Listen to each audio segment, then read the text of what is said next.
ज्या प्रकारे अपमान करत आहे तो अपमान आता सहनशीलतेच्या पलीकडे गेलेला आहे।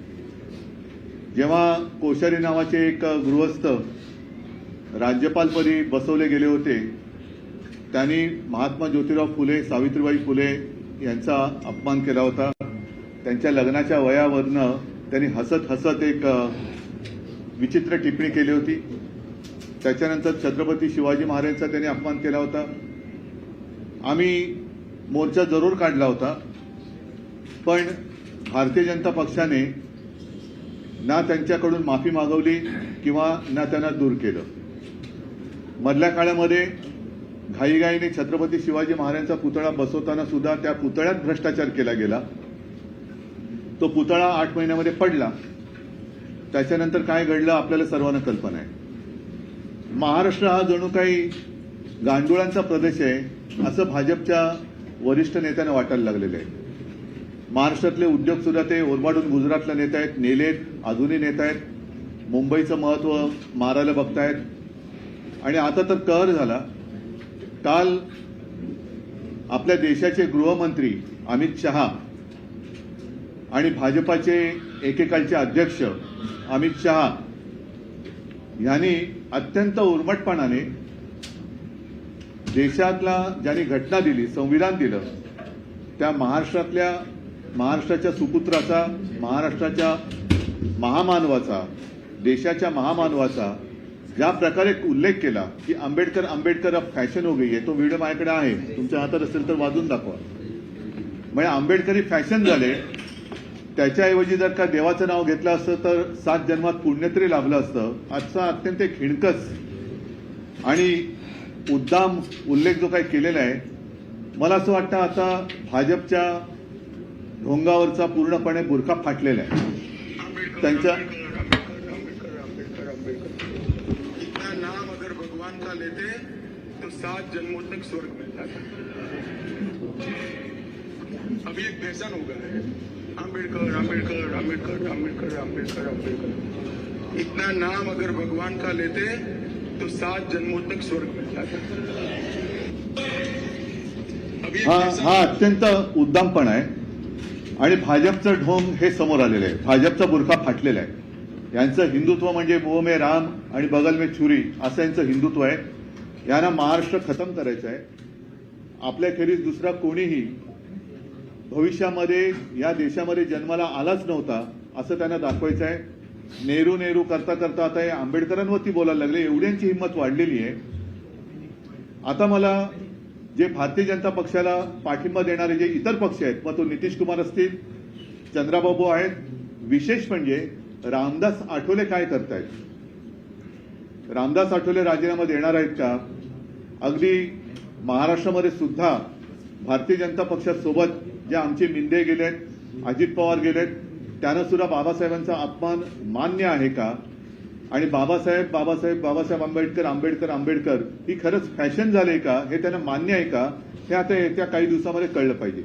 महाराष्ट्र तर आता मला असं वाटतं सहनशीलतेच्या पलीकडे गेलेला आहे आणि भारतीय जनता पक्षाने आणि संघाने सुद्धा आता खुलासा केला पाहिजे की हे तुम्ही अमित शहाकडनं बोलून घेतलंय का?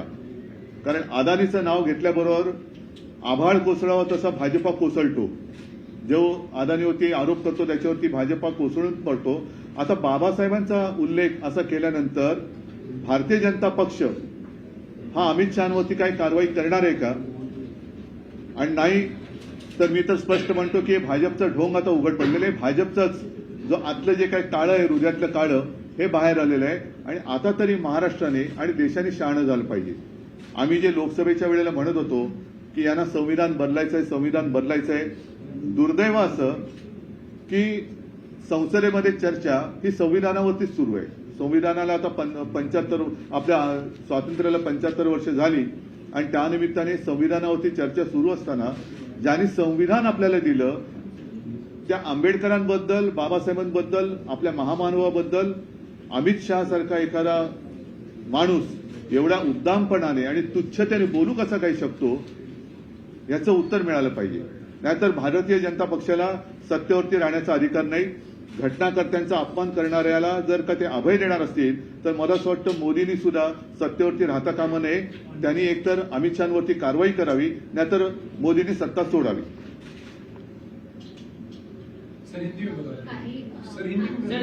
एक मराठी पहिले पुरा करतो. नाही, शेवटी आंदोलन आम्ही करणं बरोबर आहे, हे आंदोलन आम्ही करू, तो काय मुद्दा नाहीये. पण विशेष म्हणजे इतर सामान्य जनतेला हे मान्य आहे का? कारण आता महाराष्ट्रामध्ये त्यांना कसं मिळालं, पण राक्षसी बहुमत मिळालेलं आहे.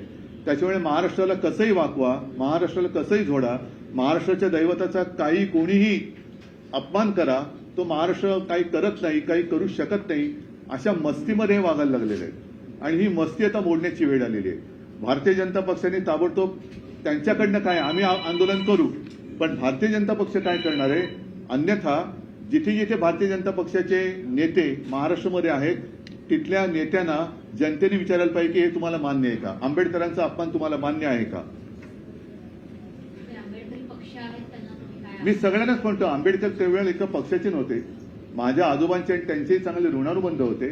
शेवटी बाबासाहेबांनी माझे वडील शिवसेना प्रमुख म्हणायचे की या महाराष्ट्राने दोन दैवत जगाला दिली, देशाला दिली. एक म्हणजे छत्रपती शिवाजी महाराज आणि दुसरे डॉक्टर बाबासाहेब आंबेडकर. आणि अशा आमच्या या दैवताबद्दल, महाराजांबद्दल पण त्यांनी अपमान करून झालेला आहे, आंबेडकरांबद्दल झालेलं आहे. हे आंबेडकरांचं नाव पुसायला निघालेलं आहे, आंबेडकरांचं नाव पुसायला निघालेलं आहे, महाराष्ट्राचं नाव पुसायला निघालेलं आहे. अर्थात हे जे नाव पुसायला निघाले ते भाजप किंवा भाजपवाले पुसले जातील, पण आंबेडकरांचं नाव पुसू शकणार नाही.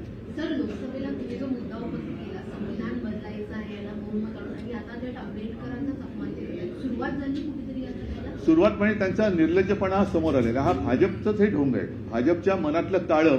कारण अमित शहा एवढं बोलण्याचं धाडस करतील असं मला वाटत नाही. त्यांना नक्कीच संघाने आणि भाजपाने सांगितल्याशिवाय ते बोलू शकणार नाही. कारण त्यांना कल्पना आहे की ते कुठे बोलत आहेत. संसदेमध्ये बोलताना फार जबाबदारीने बोलावं लागतं आणि त्यांना वरनं तसं सांगितलं गेल्याशिवाय ते बोलू शकत नाही. पण त्याच्यानंतर एक टर्म भाजपकडनं वापरलेली होती की हे फेक नॅरेटिव्ह सेट करण्यात आला आमच्या विरोधात. फेक नॅरेटिव्ह खरवतंय. कुठलं फेक नॅरेटिव्ह? ते सोडा, मी कालच्या अमित शहाच्या उद्गाराबद्दल बोलतोय. मी अमित शहाच्या बद्दल बोलतोय. अमित शहा ज्या पद्धतीने बोलले की आंबेडकर आंबेडकर आंबेडकर ही फॅशन झालेली आहे, एवढं नाव जर का देवाचं घेतलं असतं तर 7 जन्मात स्वर्ग तरी मिळाला असता. आता यांना स्वर्ग मिळेल की नाही मला कल्पना नाही, मोदी करून.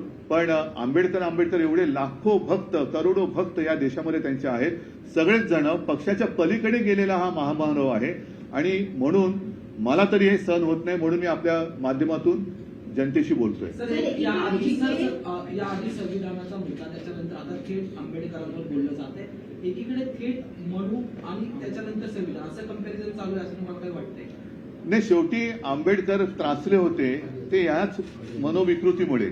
मी मनुस्मृती नाही म्हणत, त्यांची जी काही मनोविकृती आहे या मनोविकृतीलाच कंटाळून आंबेडकरांना धर्मांतर करावं लागलं होतं. कारण त्यांचं जे म्हणणं होतं की आम्हाला माणसासारखं जगू द्या, ते माणसासारखं जगू न देणारी ही विकृत मनोवृत्ती होती, तीच आज अमित शहाच्या तोंडातून बाहेर पडलेली आहे. सर, एकीकडे जिथे अमित शहानी हे वक्तव्य केलं, दुसरीकडे त्यांच्याच नेत्यांसोबतची बैठक दिल्लीमध्ये झाली. म्हणजे जे.पी. नड्डा असतील आणि पियुष गोयल आणि अश्विनी वैष्णव हे सगळेजण एकत्र बैठक घेतली त्यांनी, आणि विरोधकांना कशा प्रकारे उत्तर द्यायची ह्या संदर्भात आणि कसं टॅकल करायचं याची चर्चा या बैठकीमध्ये झाली. त्यांना सगळीकडे राजकारण दिसतंय. पण आता महत्वाचा विषय मी जो मांडलेला आहे की आंबेडकरांबद्दल ज्या पद्धतीने अमित शहा उद्दामपणाने बोललेले आहेत, ही भाजपची मनोविकृत वृत्ती ही आज जगासमोर आलेली आहे. या मनोविकृतीबद्दल आता भाजपाने बोलायला पाहिजे. कारण ही मनोविकृत वृत्ती, परत एकदा सांगतो, ज्या बुरसटलेल्या रूढी परंपरा विरुद्ध माझ्या आजोबांनी लढा दिला, बाबासाहेबांनी तर लढा दिला असताना ते भोगावं लागलं होतं. आणि तीच विकृती, तीच मनोविकृती ही पुन्हा राज्यावरती आली की काय असंच आता वाटायला लागलेलं आहे. त्याच्यामुळे ही विकृती आता दूर करायला लागेल. पंतप्रधान बोलतायत की काँग्रेसनेही बाबासाहेब आंबेडकरांचा अपमान केला. मला दुसऱ्याने शेण खाल्लं म्हणून तुम्ही खाताय का? अमित शहाने काल काय केलं त्याच्यावरती बोला. अमित शहा राज्यसभेत बोललेले आहेत आणि तो व्हिडिओ मी आता तुम्हाला दाखवले, तुमच्याच माध्यमातून तो माझ्याकडे आलेला आहे. त्याच्याबद्दल भाजपची भूमिका ही स्पष्ट झाली पाहिजे. कारण भाजप एवढ्या उद्दामपणाने आता वागायला लागलाय, हे फार संतापजनक आहे. हिंदी में सर जिस तरीके से कल अमित शाह राज्यसभा में उन्होंने कहा, एक गुस्ताखी की उन्होंने, और महामानव डॉक्टर बाबा साहेब आम्बेडकर का नाम लेते लेते उन्होंने कहा कि अब ये तो फैशन हुई है, आम्बेडकर आम्बेडकर आम्बेडकर आम्बेडकर, मैंने सुना है ना आपको, ये अब फैशन हुई है। इतने बार अगर आप भगवान का नाम लेते तो शायद 7 जन्म में आपको स्वर्ग में स्थान मिल जाता। आप होते कौन हो? आम्बेडकर जी ने जो एक व्यक्ति ऐसी है, किसी पक्ष की सीमा उनको लागू नहीं होती, हर एक के दिल में महामानव डॉक्टर बाबा साहेब आम्बेडकर जी के लिए एक स्थान है, और जिन्होंने संविधान हमें दिया उनका अपमान जिस तरीके से भाजपा कर रही है वो हमें तो मंजूर नहीं है। और इसलिए अब क्या भाजपा और राष्ट्रीय स्वयंसेवक संघ अमित शाह जी के ऊपर कुछ कार्रवाई करने वाले हैं, या उन्होंने खुद कहा था अमित शाह जी को कि ये बात कहो? अब ये देखना होगा। और मैं तो कहता हूं कि बाकी सारे जो पार्टियां हैं जिन्होंने भाजपा को समर्थन दिया है, वो चाहे चंद्रबाबू हो या नीतीश कुमार हो, या महाराष्ट्र में हमारे गद्दार लोग हैं और अजित पवार है, क्या उनको भी ये मंजूर है? रामदास आठवले जी, इसके बावजूद भी आप उनके कैबिनेट में रहने वाले, जिस कैबिनेट में अमित शाह है, तो ये सारी बातें अभी 1-2 दिन में स्पष्ट होनी चाहिए। क्या आप किसी तरह की अपॉलॉजी देख रहे हैं अमित शाह की तरफ से इस पूरे मैटर को देखकर? नहीं, उन्होंने जो भी गुस्ताखी की है, मुझे नहीं लगता कि उनको ऊपर से कहा गया होगा ही होगा, अन्यथा वो ऐसी हिम्मत नहीं करते। शिवसेना का यहाँ से रोल क्या रहेगा इस इशू को? शिवसेना तो हमेशा शिवसेना का रोल करेगी, लेकिन अब भाजपा का रोल क्या है? अदानी के ऊपर अगर आप कुछ कहते हैं तो पूरी, जैसा आसमान फट जाता है वैसे बिजली गिर जाती है, वैसे पूरी भाजपा आती है उनके समर्थन के लिए। तो अब उनका जो एक नकाब था वो उतर गया है, और उनके दिल में जो एक काला जहर था वो सबके सामने आया है। बीजेपी का कहना है कि वो क्लिप को काट के दिखाया जा रहा है, जो पूरी बात है वो नहीं बताई जा रही। उसके बाद उन्होंने कहा कि कांग्रेस ने किस तरीके से अम्बेडकर जी का, वो कांग्रेस ने जो कुछ किया, कांग्रेस ने अगर गोबर खाया होगा तो इसलिए आपका गोबर खाना सबको मंजूर होगा? कांग्रेस ने अगर गोबर खाया होगा, चलो मैं एकदम स्पष्ट शब्दों में कहता हूं, लेकिन जिस तरीके से उन्होंने कहा है, मैंने दिखा है ना, आम्बेडकर आम्बेडकर आम्बेडकर फैशन हुआ है, इसमें काटने की बात क्या है? इतने बार अगर आप भगवान का नाम लेते तो 7 जन्म में आपको पुण्य मिल जाता, स्वर्ग में स्थान, इसमें काटने की क्या बात है? और आपको क्या दिखाना है? आप प्रधानमंत्री से कोई मांग करेंगे? मैं प्रधानमंत्री से मांग, मैं कौन होता हूं करने वाला, लेकिन मैं तो यही चाहता हूं कि क्या प्रधानमंत्री जी अब इनके ऊपर कुछ कार्रवाई करने वाले हैं, या खुद प्रधानमंत्री जी ने कहा था अमित शाह को ये कहने के लिए? ये बात स्पष्ट होनी चाहिए। क्या आप चाहते हैं आरएसएस भी यहाँ पर अपना एक रोल प्ले करे? उनको आपको लगता है? आरएसएस ने भी स्पष्ट करना चाहिए कि ये अमित शाह का व्यक्तिगत मत था या आरएसएस परिवार का ये मत है। आरएसएस ने कहना चाहिए। लोकसभा में जिस तरह से उनको जनमत हासिल हुआ, जिसमें ये अहम मुद्दा रहा डॉक्टर अम्बेडकर और संविधान, क्या इसी की नाराजगी अमित शाह ने अभी संविधान नहीं, उनके जो दिल में था उस वक्त जो कहा गया था कि अभी आपने जो मुझे सवाल पूछना चाहती थी ना, फेक नैरेटिव, तो ये तो फेक नैरेटिव नहीं है ना, ये तो खुलेआम खुद अमित शाह जी ने कहा है। तो इसका मतलब है कि उनके मुंह में राम और बगल में छुरी, यही भाजपा का हिंदुत्व है। तोड़ो फोड़ो और राज करो, यही भाजपा का हिंदुत्व है। और सिर्फ सत्ता जिहाद, सत्ता के लिए कुछ भी वो करने के लिए तैयार हो जाते हैं, यही स्पष्ट दिखाई दे रहा है। और मैं तो कहता हूं, महाराष्ट्र, उनको लगता है कि अब महाराष्ट्र में कुछ रहा नहीं, कुछ भी करो, तोड़ो मरोड़ो, महाराष्ट्र लूटो, गुजरात में लेके जाओ, महाराष्ट्र कुछ कर नहीं सकता, ऐसे उनको अब लगने लगा है। तो क्या वन नेशन वन इलेक्शन की तरफ ये नहीं, वन नेशन वन इलेक्शन छोड़ो, पहले बाबा साहब आम्बेडकर जी का अपमान जो उन्होंने किया है उस बारे में मैं उनसे खुलासा चाहता हूँ। सर परभणीत संविधानाची विटंबना केली गेली, त्याच्यानंतर आता अमित शहाचं वक्तव्य, परभणीत ज्यांनी कोणी केलं त्याला पकडण्यात आलेलं पण मानसिक रुग्ण असं सांगितलं जाते, मग आता अमित शहा नेमके काय? मी म्हणतो ही मनोविकृती आहे, आणि ज्या मनोविकृतीने मी मगाशी बोललो ना, ज्या मनोविकृतीमुळे डॉक्टर बाबासाहेब आंबेडकरांना धर्मांतर करावं लागलं, तीच मनोविकृती अमित शहाच्या मनात आहे। ठीक है, एक सवाल आपसे जानना चाहेंगे। आपने स्पष्ट तौर पर वीर सावरकर के ऊपर अपनी राय रखी है, इससे अब कहीं ना कहीं कांग्रेस को ठेस पहुंच रही है। मैं कल अमित शाह जी ने जो डॉक्टर बाबा साहेब आम्बेडकर जी के बारे में गुस्ताखी की है, उस बारे में आज आप सबको मैंने बुलाया है, और मैं चाहता हूं इस बारे में पहले भाजपा और राष्ट्रीय स्वयंसेवक संघ खुलासा करे। ठीक है, धन्यवाद। जय हिंद, जय महाराष्ट्र। वायरल एक मुद्दा आहे तो उद्या बोलू आपण. सर वायरल है आपकी